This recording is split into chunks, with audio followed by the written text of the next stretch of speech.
ஹஜ்ஜி என்ற புனித அமல், குர்பானி என்ற முக்கியமான ஒரு அமல், அவைகளை மையமாக வைத்து ஈதுல் அல்ஹா என்ற ஒரு பெருநாளை கொண்டாடிவிட்டிருக்கிற இந்த வேளையில் ஹஜரத் இப்ராஹிம் அலைஹிஸ்ஸலாம் அவர்களுக்கு அல்லாஹு தாலா தந்திருந்த சில கட்டளைகள், சில ஃபரதான விஷயங்கள், சில கட்டாயமான விஷயங்களை அவர்கள் வாழ்நாள் முழுவதும் பேணி பாதுகாத்து வந்தார்கள்.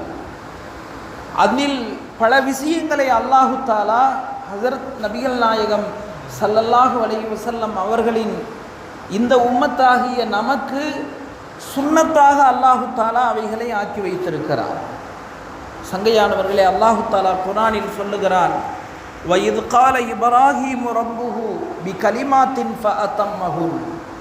நிச்சயமாக ஹஜரத் இப்ராஹிம் அலைஹிஸ்ஸலாம் அவர்களுடைய வாழ்க்கையில் நாம் பல்வேறு கட்டளைகளை நாம் ஏற்படுத்தினோம். ஃபஅத்தம்மஹுன், அவைகளையெல்லாம் ஹஜரத் இப்ராஹிம் அலைஹிஸ்ஸலாம் அவர்கள் பேணுதலாக செய்து வந்தார்கள் என்று அல்லாஹுவே குர்ஆனில் புகழ்ந்து சொல்லுகிறார். சங்கையானவர்களே, உலமாக்கள் அந்த 10 விஷயங்கள் என்னவென்பதை நமக்கு பட்டியலிட்டு சொல்லுகிறார்கள். அதெல்லாம் ரொம்ப பெரிய விஷயமெல்லாம் இல்லை. மனிதனுடைய சுத்தம் சார்ந்த விஷயங்கள், மனிதனுடைய தஹாரத் சுத்தம் சார்ந்த விஷயங்கள். ஆனால் ஹஜரத் இப்ராஹிம் அலைஹிஸ்ஸலாம் அவர்களுக்கு அல்லாஹு தாலா அவைகளை ஃபரலாக கட்டாயமானதாக ஆக்கியிருந்தார். உலமாக்கள் கிதாபில் எழுதுகிறாங்க, தலையில் 5 விஷயங்களை அல்லாஹு தாலா அவங்களுக்கு ஃபரலாக ஆக்கியிருந்தார். உடம்பில் 5 விஷயங்களை அல்லாஹு தாலா அவர்களுக்கு ஃபரலாக ஆக்கியிருந்தான். இன்றைக்கி நம்மளும் அதையெல்லாம் செஞ்சுட்டு தான் இருக்கிறோம். முதல் விஷயம், நேர்மாங்கெடுத்து தலை வாரணும், அதை அல்லாஹு தாலா அவங்களுக்கு ஃபரலாக ஆக்கியிருந்தான். 2வது விஷயம், மூக்கு துவாரத்துக்கு தண்ணீரை செலுத்தி மூக்கை சுத்தம் செய்வது. இன்றைக்கி நம்ம ஒழுவில் ஒரு சுன்னத்தாக அதை நம்ம செஞ்சிட்ருக்கிறோம். அதை அவங்களுக்கு அல்லாஹு தாலா ஃபரலாக ஆக்கியிருந்தான். 3வதாக, மீசையை கத்தரிப்பதை அல்லாஹ் அவர்களுக்கு ஃபரலாக ஆக்கியிருந்தான். 4வதாக, மிஸ்வாக் செய்வதை அல்லாஹு தாலா அவர்களுக்கு ஃபரலாக ஆக்கியிருந்தான். 5வதாக, தாடி வளர்க்கணும் அப்படிங்கிறத அல்லாஹ் அவங்களுக்கு ஃபரலாக ஆக்கியிருந்தான். இப்படி தலையில் 5 விஷயங்கள், உடம்பில் 5 விஷயங்களை அல்லாஹ் அவர்களுக்கு ஃபரலாக கட்டாயமானதாக ஆக்கியிருந்தான். 1வது, அக்குள் முடிகளை சுத்தம் செய்வது. 2வது, நகங்களை வெட்டுவது. 3வது, மறைவிடத்தில் இருக்கிற முடிகளை அகற்றுவது. அதே மாதிரி 4வது, ஜனாபத்துடைய அந்த குளியலை பேணுதலாக நிறைவேற்றுவது. 5வது, ஹத்னா செய்து கொள்வது. இப்படி தலையில் 5 விஷயங்கள், உடம்பில் 5 விஷயங்கள். இதை அல்லாஹு தாலா அவர்களுக்கு கட்டாயமாக ஆக்கியிருந்தார். சங்கையானவர்களே, இதில் பல விஷயங்கள் நமக்கு இன்று சுன்னத்தாக ஆக்கப்பட்டிருக்கிறது. நபி ஸல்லல்லாஹு அலைஹி வஸல்லம் அவர்கள் தலைமுடியை பற்றி சொன்னார்கள். இன்றைக்கி தலைமுடியை வச்சு தான் ஒரு மிகப்பெரிய ஒரு விஷயமே நடந்து கொண்டிருக்கிறது. தலைமுடியில் எத்தனை ஸ்டைலு! நபி ஸல்லல்லாஹு அலைஹி வஸல்லம் அவர்கள் தலைமுடி வெட்டுவதை, தலை வாருவது எப்படி இருக்க வேண்டும் என்பதை நமக்கு கற்றுத்தந்தார்கள். நபி ஸல்லல்லாஹு அலைஹி வஸல்லம் அவர்கள் தலைமுடியை கத்தரிப்பதை பற்றி கூறும்போது ஹதீஸில் வருகிறது, நஹா ரசூலுல்லாஹி ஸல்லல்லாஹு அலைஹி வஸல்லம் அனில் கஸா. நபி ஸல்லல்லாஹு அலைஹி வஸல்லம் அவர்கள் தலைமுடிகளை வெட்டுகிற போது கஸா செய்வதை விட்டும் எங்களை தடுத்தார்கள். அப்போ கேட்கப்பட்டுச்சு, கஸான்னு சொன்னால் என்ன? அப்பொழுது விளக்கம் தந்தார்கள், தலைமுடியில் சில பகுதிகளை சிரைத்துவிட்டு சில பகுதிகளை வெட்டாமல் விட்டு விடுவது. இன்றைக்கி எத்தனை ஸ்டைல் எடுத்தாலுமே இந்த அடிப்படையை தான் வச்சிருக்கிறான். எதை நபி அவர்கள் கூடாது என்று சொன்னார்களோ அதுதான் இன்று அனைத்து விஷயங்களுக்கும் அடிப்படையாக இருக்குது. ஒன்று என் முன்னாடி வெட்டுவான் பின்னாடி விடுறது, அல்லது பின்னாடி வெட்டுறது முன்னாடி இப்படி பல ஸ்டைலு. இது எல்லாமே நபிகள் நாயகம் ஸல்லல்லாஹு அலைஹி வஸல்லம் அவர்களால் தடுக்கப்பட்ட வழிமுறைகள். இன்னும் சொல்லப்போனால் நரகவாதிகளுடைய வாழ்க்கை முறை அது. சரி, எப்படி தலைமுடியை வெட்டணும்? நபிகள் நாயகம் ஸல்லல்லாஹு அலைஹி வஸல்லம் சொன்னார்கள், தலைமுடியை வெட்டினா தலையில் இருக்கிற எல்லா முடிகளும் ஒரே மாதிரி இருக்கணும். முன்னால் எப்படி இருக்குதோ அதே அளவு பின்னால், பின்னால் எப்படி இருக்குதோ அதே அளவு முன்னால். ஒரு பக்கம் நிறைய முடி விடுறது, இன்னொரு பக்கம் முழுவதும் சிரைக்கிறது. இது நபிகள் நாயகம் ஸல்லல்லாஹு அலைஹி வஸல்லம் அவர்கள் கற்றுத்தந்த ஒரு விஷயம் அல்ல.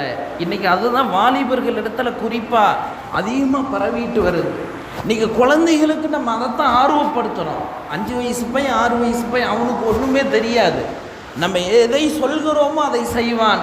ஆனால் அவனுக்கு கூட நம்ம இதுதான் ஸ்டைல்னு சொல்லி அப்படித்தான் வெட்டி விடுறோம். இது நபியவர்கள் தடுத்த ஒரு வழிமுறையாக இருக்கிறது. தலைமுடியாக இருந்தாலும் அல்லாஹ் ரசூல் எப்படி சொன்னார்களோ அப்படி இருக்க வேண்டும்.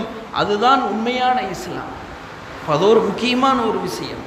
அதே மாதிரி 2வது நபி ஸல்லல்லாஹு அலைஹி வஸல்லம் அவங்க மூக்கு துவாரங்களுக்கு தண்ணீர் செலுத்துவதை பற்றி சொன்னார்கள்.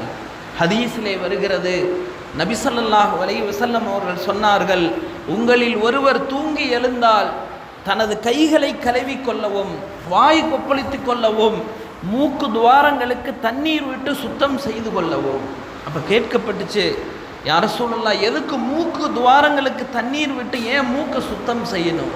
நபி அவர்கள் சொன்னார்கள், இரவு முழுவதும் மனிதன் எப்படி தூங்கினானோ மனிதனுடைய மூக்கு துவாரத்தில் சைத்தானும் ஓய்வெடுத்தான். எனவே மூக்கையும் சுத்தம் செய்யுங்கள் என்று சொன்னார்கள்.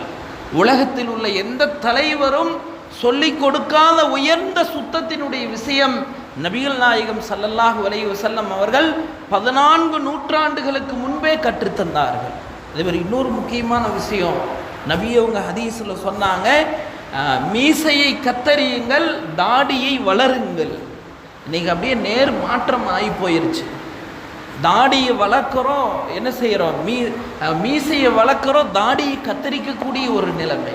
தாடி என்பது மிக உயர்ந்த ஒரு சுன்னத்தாக இருந்து கொண்டிருக்கிறது. நபி ஸல்லல்லாஹு அலைஹி வஸல்லம் சொன்னாங்க, அர்பஉம் மின் சுனனில் முர்சலீன், 4 விஷயங்கள் உலகில் வந்த அனைத்து நபிமார்களும் செய்த ஒரு சுன்னத்தான நடைமுறை. அதில் நபி ஸல்லல்லாஹு அலைஹி வஸல்லம் முதல்ல சொன்னாங்க திருமணம் செய்வது, 2வது அத்தர் நறுமணம் பூசுவது, 3வது தாடி வைப்பது. அப்போ தாடி என்பது உலகில் வந்த எல்லா நபிமார்களும் செய்த ஒரு நடைமுறை. எவ்வளவு தாடி இருக்கணும், நபி ஸல்லல்லாஹு அலைஹி வஸல்லம் எப்படி தாடி வச்சுருந்தாங்க? இன்றைக்கி அதில் பல்வேறு விதமான கருத்து வேறுபாடுகள். ஹஸரத் ஹப்பாப் ரலியல்லாஹு அன்ஹு என்கிற ஒரு சஹாபியிடம் கேட்கப்பட்டது, பொதுவாக தொழுகையில் 3 வக்த் இருக்குது, ஃபஜ்ர் மக்ரிப் இஷா. இருளான நேரங்களில் தொழப்படுகிற தொழுகைகளில் இமாம் கிராத் ஓதுகிற போது சப்தமாக ஓதுவார். பகல் நேரத்தில் தொழுகிற தொழுகைகள் லுகர் அசர், இந்த 2 நேரங்களில் கிராத்தை மெதுவாக ஓத வேண்டும். இதுதான் சட்டம். ஹஸரத் ஹப்பாப் ரலியல்லாஹு அன்ஹு அவர்களிடத்தில் கேட்கப்பட்டது, ரசூலுல்லாஹி ஸல்லல்லாஹு அலைஹி வஸல்லம் அவர்கள் லுகர் அசர் தொழுகைகளில் கிராத் ஓதியதை நீங்கள் அறிந்ததுண்டா? என்ன சத்தமாக ஓதுனா தெரிஞ்சுக்கலாம். லுகர் அசரில் சத்தம் இல்லாமல் தான் ஓதப்படும். அது சம்பந்தமான ஒரு கேள்வி அவரிடத்தில் கேட்கப்படுகிறது. நபி அவர்கள் லுகர் நேரத்திலும் அசர் நேரத்திலும் கிராத் ஓதியதை நீங்கள் அறிந்ததுண்டா? ஹப்பாப் ரலியல்லாஹு சொன்னாங்க, ஆமாம், நபி ஸல்லல்லாஹு அலைஹி வஸல்லம் அவர்கள் லுகரிலும் அசரிலும் கிராத் ஓதினார்கள். திரும்ப கேட்டாங்களாமா, மெதுவாக தான் ஓதியிருப்பாங்க, சத்தம் வந்திருக்காது, எப்படி உங்களுக்கு ஓதுனதை நீங்கள் எதை வச்சு தெரிஞ்சுக்கிட்டீங்க, என்ன அடையாளம்? ஹஸரத் ஹப்பாப் ரலியல்லாஹு அன்ஹு அவர்கள் சொன்னார்கள், நபி அவர்களினுடைய நீளமான தாடி, அவர்கள் மெதுவாக கிராத் ஓதுகிற போது அவர்களினுடைய தாடி அசைந்து கொண்டிருந்தது.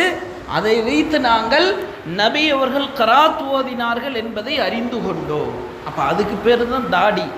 மற்ற எத்தனை விஷயங்கள் இன்றைக்கி தாடிங்கிற பேரில் இருக்குதோ அதெல்லாம் தாடியே கிடையாது. தாடி என்று சொன்னாலே ஒரு பிடி இப்படி பிடிச்சிக்கணும். அதுக்கப்புறம் அதிகப்படியாக வருகிற முகத்துக்கு அசிங்கமாக இருக்கும் அப்படிங்கிற அந்த முடிகளைத்தான் நாம் சுத்தம் செய்ய வேண்டுமே தவிர முழுவதுமாக மலித்து கொள்வது என்பது இஸ்லாத்தில் ஹராமாக்கப்பட்ட ஒரு விஷயம். அதனால தான் ஆண்களுக்கு அழகு என்பதே தாடி என்ற ஒரு விஷயம்தான் அழகானதாம். இதை பல்வேறு தத்துவவியலாளர்கள் பல்வேறு விஞ்ஞானிகள் இன்றைக்கு ஆய்வு செய்து ஊர்ஜிதப்படுத்தி இருக்கிறார்கள்.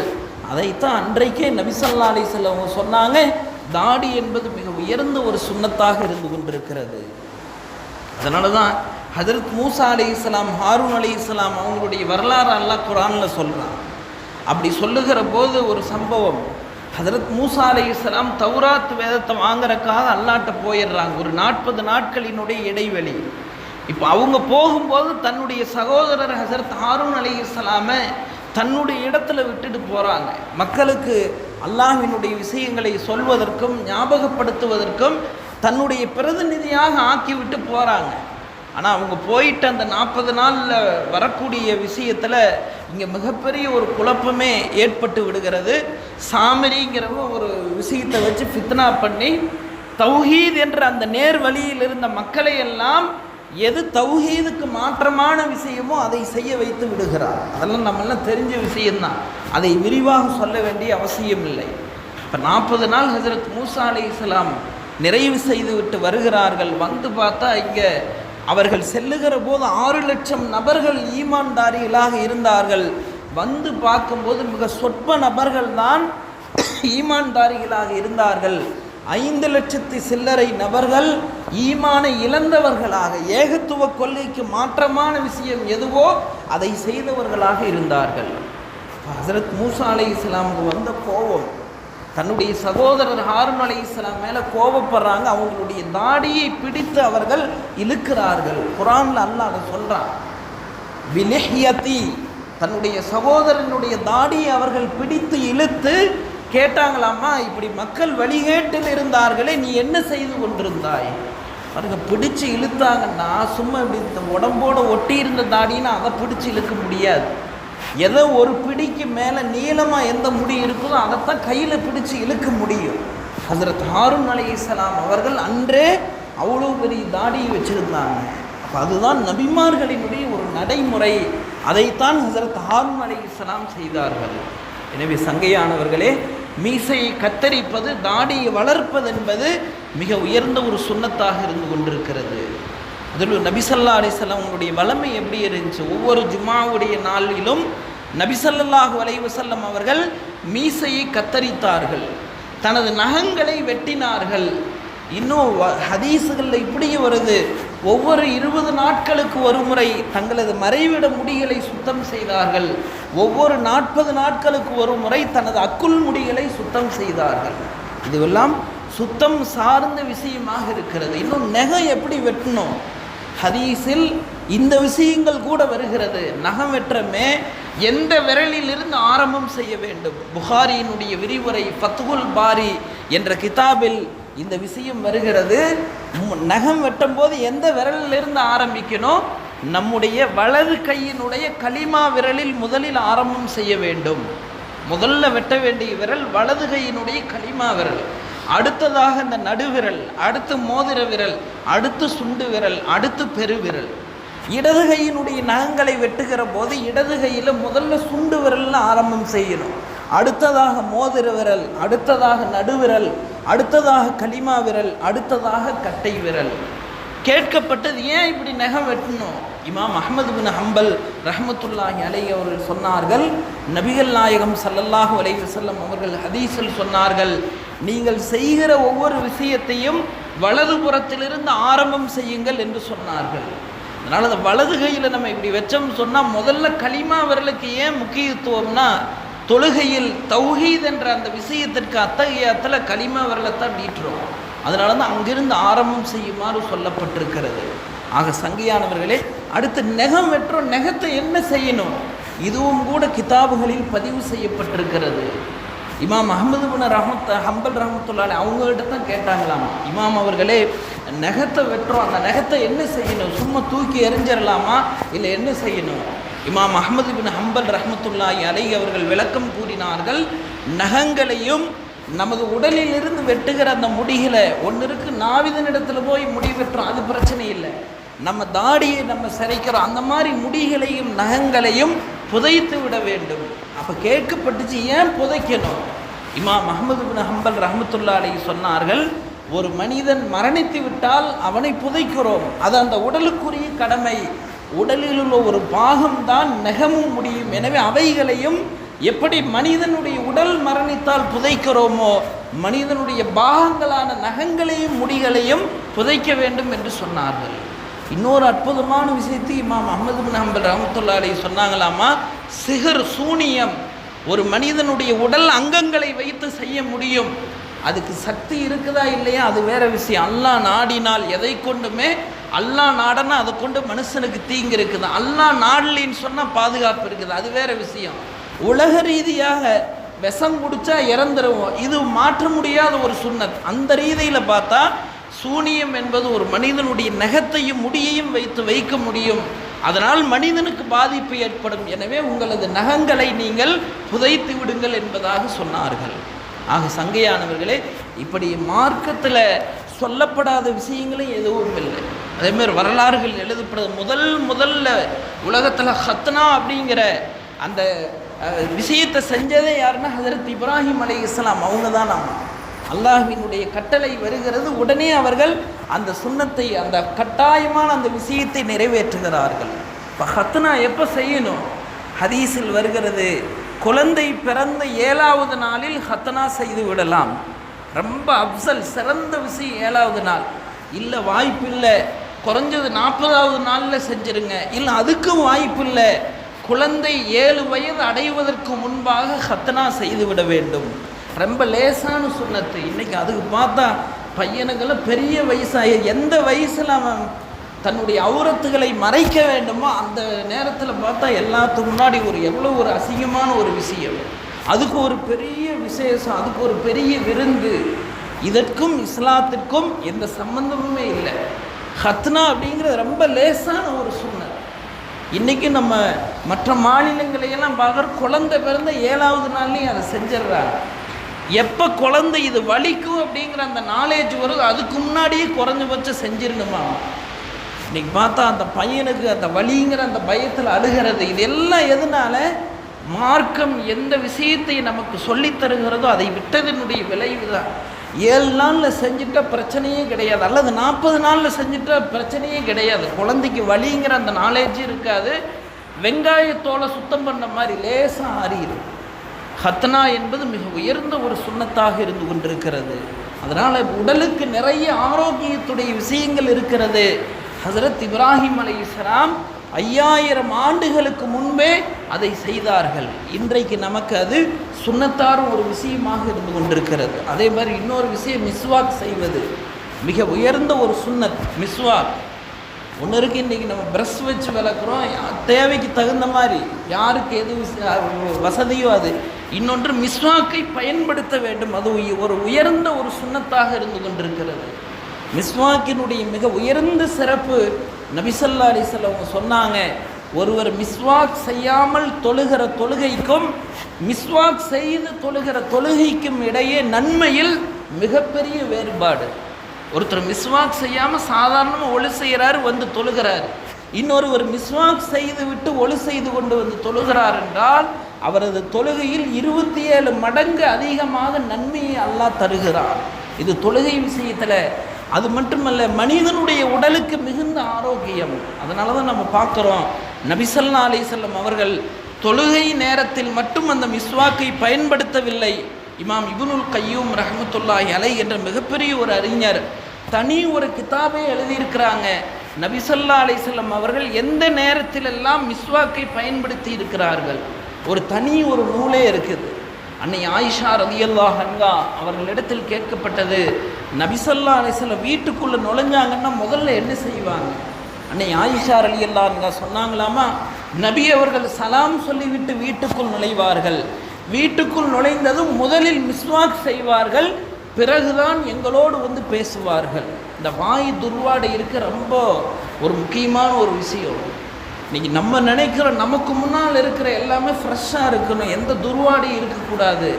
ஆனால் நம்ம அதை ஃபாலோ பண்ணுறதில்ல. நம்ம வாயில் எவ்வளோ துர்வாடை இருந்தாலும் பரவாயில்லைன்னு நினைக்கிறோம். ஆனால் நபி அவர்கள் மற்றவர்களை நினைத்ததை விட தன்னை நினைத்தார்கள், நான் முதல்ல சுத்தமாக இருக்கணும். அதனால தான் நபி அவர்களினுடைய நடைமுறை, வீட்டில் நுழைந்ததும் மிஸ்வாக் செய்தார்கள், தூங்குவதற்கு முன்பு மிஸ்வாக் செய்தார்கள், தூங்கி எழுந்த பிறகு மிஸ்வாக் செய்தார்கள், சாப்பிடுவதற்கு முன்பு மிஸ்வாக் செய்தார்கள், சாப்பிட்ட பிறகு மிஸ்வாக் செய்தார்கள், குர்ஆன் ஓதுவதற்கு முன்பாக மிஸ்வாக் செய்தார்கள், பள்ளிக்குள் நுழைவதற்கு முன்பாக மிஸ்வாக் செய்தார்கள். இப்படி பல சந்தர்ப்பங்களை உலமாக்கள் கிதாபில் எழுதுகிறாங்க. இன்றைக்கி நம்ம அரபுகளை பார்க்கலாம், அவங்களுடைய ஜுப்பாவிலேயே பார்த்தோம்னா ஒரு பகுதி இப்படி பாக்கெட்லேயே வந்து ஒரு கோடு மாதிரி தைச்சிருப்பாங்க. என்னென்னா மிஸ்வாக் வைக்கிறதுக்காக வேண்டி உள்ள இடம். தொழுகையில் சஃபில் நின்றுருப்பாங்க, எடுத்து மிஸ்வாக் செய்வாங்க. காரணம் நபி அவர்கள் அவ்வளவு வலியுறுத்தி சொன்ன ஒரு முக்கியமான ஒரு விஷயம்தான் அந்த மிஸ்வாக் என்ற அமல். இன்னைக்கு எப்படி ஆயிடுச்சுன்னா அது ஒரு கூட்டத்துக்கு ஒரு அடையாளம் ஆகிப்போ. தப்லீக்காரங்க தான் மிஸ்வாக் செய்வாங்க, மற்ற யாரும் செய்யக்கூடாதுங்க, இது தப்லீக்காரங்களுக்கு சொன்ன சுன்னத்துங்கிற மாதிரி ஆயிடுச்சு. நபி அவர்கள் இந்த உம்மத்தில் உள்ள ஒவ்வொருவருக்கும் சொன்ன விஷயம், ஆண்கள் மிஸ்வாக் செய்ய வேண்டும், பெண்கள் மிஸ்வாக் செய்ய வேண்டும், வாலிபர்கள் மிஸ்வாக் செய்ய வேண்டும். இன்னைக்கு அந்த சுன்னத்தை எல்லாம் இந்த உம்மத் எடுக்காததின் விளைவுதான் இன்றைய வாலிபர்களின் கைகளில் ஏதேதோ விஷயங்கள் வந்து விட்டது. எதெல்லாம் ஹராம், எதுவெல்லாம் மிக பெரும் பாவம் என்று சொல்கிறோமோ அதுவெல்லாம் அவர்களின் கைகளில் வந்ததன் விளைவு சுன்னத்தை விட்டதால் தான் வந்தது. அதனால் சங்கையானவர்களே, மிஸ்வாக் என்பது அவ்வளோ உயர்ந்த ஒரு சுன்னத். சஹாபாக்கள் அதை எப்படி பயன்படுத்தினாங்க? இமாம் நவவி ரஹ்மத்துல்லாஹி அலைஹி தங்களுடைய கிதாபில் எழுதுகிறாங்க, சஹாபாக்களுக்கும் மிஸ்வாக்குக்கும் இருந்த நெருங்கிய தொடர்பு எவ்வளவு அதை பயன்படுத்தினாங்கன்னா, மரம் வேலை செய்கிற தச்சர்களை நம்ம பார்த்துருப்போம், கார்பெண்டர், அவங்களுக்கு அடிக்கடி பென்சில் தேவைப்படும் மார்க் பண்ணுறதுக்காக. அதனால் அங்கே இங்கேன்னு வச்சா ஒவ்வொரு தடவை தேட முடியாதுன்னு இவங்க காதில் வைப்பாங்க, அந்த பென்சிலை வச்சுக்கிட்டே வேலை செய்வாங்க, வேணும்னா எடுத்து மார்க் பண்ணுவாங்க. அந்த மாதிரி இமாம் நவவி ரஹ்மத்துல்லாஹி அலைஹி குறிப்பிடுகிறார்கள், சஹாபாக்கள் தங்களுடைய மிஸ்வாக்கை காதில் வைத்திருந்தார்கள். என்ன காரணம்னா அதிகம் அதை பயன்படுத்தியதால் தான் அப்படி வச்சிருந்தாங்கன்னு சொல்லி எழுதுகிறாங்க. எனவே சங்கையானவர்களே, அப்படிப்பட்ட ஒரு சுன்னத்து தான் அந்த மிஸ்வாக் என்பது. இப்படி பல்வேறு விஷயங்களை ஹஸரத் இப்ராஹிம் அலைஹிஸ்ஸலாம் கடமையாக கட்டாயமானதாக செய்து வந்தார்கள். இந்த உம்மத்துக்கு அல்லாஹ் அதையெல்லாம் சுன்னத்தாக ஆக்கி வைத்திருக்கிறார். எனவே நம்முடைய வாழ்க்கையில் நம்மளால் எந்தெந்த சுன்னத்துகளை எல்லாம் கடைபிடிக்க முடியுமோ அவைகளையெல்லாம் நமது வாழ்வில் கடைபிடிக்க வேண்டும். அந்த சுன்னத்துகளை கொண்டுதான் மனிதனுக்கு ஆரோக்கியம், அல்லாஹ்வினுடைய நெருக்கம், இம்மையிலும் மறுமையிலும் மிகச்சிறந்த நன்மைகள் கிடைப்பதற்கு அது காரணமாக அமையும். எனவே வல்ல அல்லாஹ் சுப்ஹானஹு வ தஆலா நபியவர்களினுடைய ஒவ்வொரு சுன்னத்தான விஷயங்களையும் அறிந்து நமது வாழ்க்கையில் அதை அமல் செய்யக்கூடிய பாக்கியத்தை அல்லாஹ் நம் அனைவருக்கும் தந்தருள்வானாக. வ ஆஹிர் தஅவானா அல்ஹம்துலில்லாஹி ரப்பில் ஆலமீன். சுன்னத் தொழுகாதவங்க தொழுதுக்கு